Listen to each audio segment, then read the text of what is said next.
My mentor was a billionaire, Edmond Bessari. He passed away in 2016. So it was somebody I would usually talk to once a year. Very wealthy man. I started with him when I was in my early 20s. So it was a long-term relationship of 30 some years.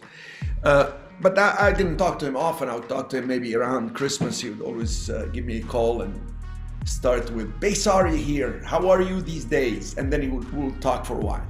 However, in general, the one I watch, I listen to, and I like is Warren Buffett.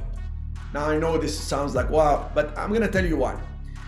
The reason Warren Buffett is my favorite is he's usually positive about the United States economy. The problem when you listen to negative news and people that are charlatans, in my opinion, they are merchants of chaos. They come up and want to tell you all what's bad about the United States. But I dare them to find me another country that can give you loans, rights of ownership, opportunities like the United States. And I'm a guy, let me tell you, I lived in many places. I was born in Egypt. I'm half Egyptian, half French. Okay, I lived in Cairo, went to Jesuit school. I'm Catholic from Egypt, then went to Europe, Switzerland to study hotel school. Went to France many times. My cousins work in France. I have been throughout the United States. My cousins in Canada, did some deals in Canada. I lived in Cancun, Mexico. So I've done,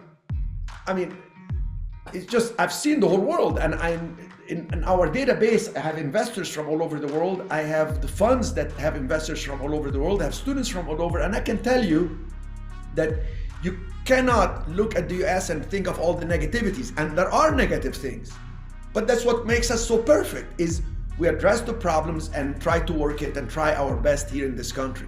So look at the positive, maximize it, look at the negative, and work with it. I say always, it doesn't matter who is the president of the United States. I just want to understand, what are they doing? What are their policies? So I can work with whatever policy. When Clinton was the president and he came up with the exclusion for ownership of homes according to Internal Revenue Code 121, he said you live in a home for 2 years, you sell it. If you're single, you keep up to $250,000 tax-free.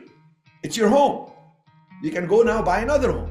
And if you're a couple, husband and wife, you can keep up to $500,000 tax-free profit. Now, when that news came out, most people maybe watched the news and didn't understand what's going on. It was an obvious thing for me that there'll be a bonanza on residential real estate, because people are going to realize, oh my God, I can sell now, move to something bigger, move something better, etc. I don't have to pay taxes when I sell. Rules like 1031 exchange, if you have now a commercial property, an investment property, you held it for a year and a day, when you sell it, you don't pay tax, you roll the money forward. So rules like this and depreciation and this and that makes the country so great. And God forbid there is a calamity somewhere, a weather calamity. There is a hurricane in Louisiana, there is a hurricane in Puerto Rico, there is this problem in California, earthquake, or this. Now, you understand that. You know it's the US, you can go in, you know there is FEMA money, there is billions are coming in, you can go in and work with that and make some money.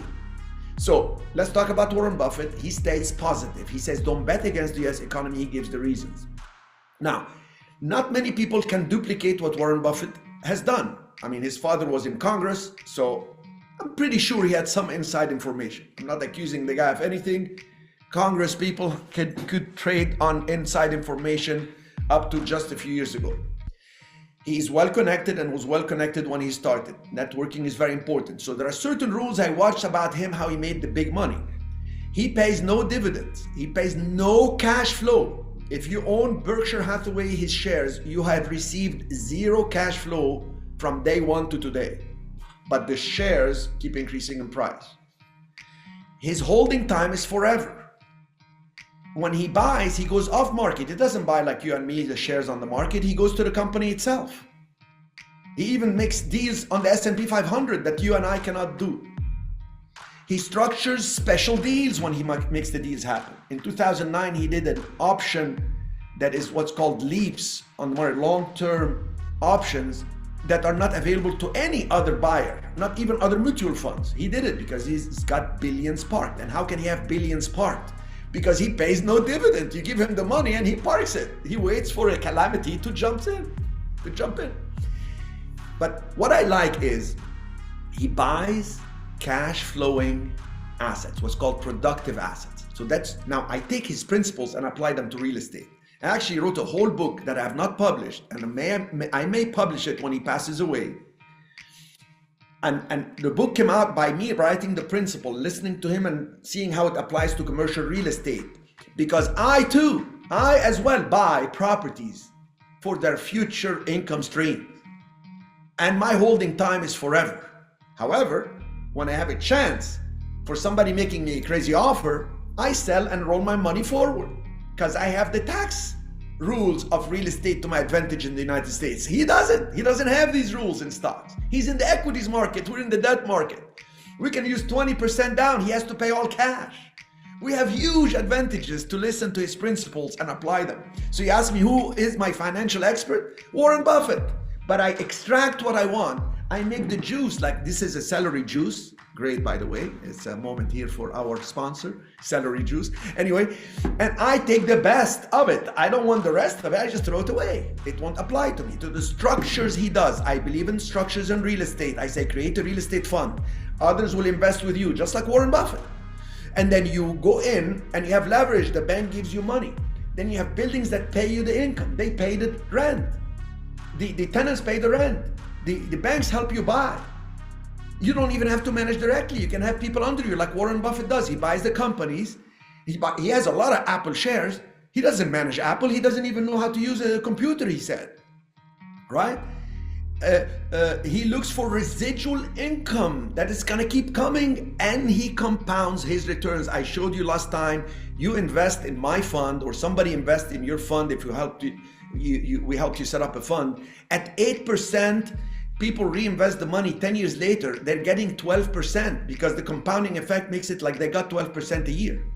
If they keep reinvesting with you for 20 years, it's like they got 18.7%. It's unbelievable. You beat Warren Buffett himself if you understand the formulas in real estate. Anyway, I got too excited. He is the man. He's positive. Don't listen to the merchants of chaos and those people telling you, oh, it's going to be a disaster because commercial real estate is going to collapse. It's going to collapse. Okay, where is the opportunity now? Let me jump in because I'm in single tenant retail.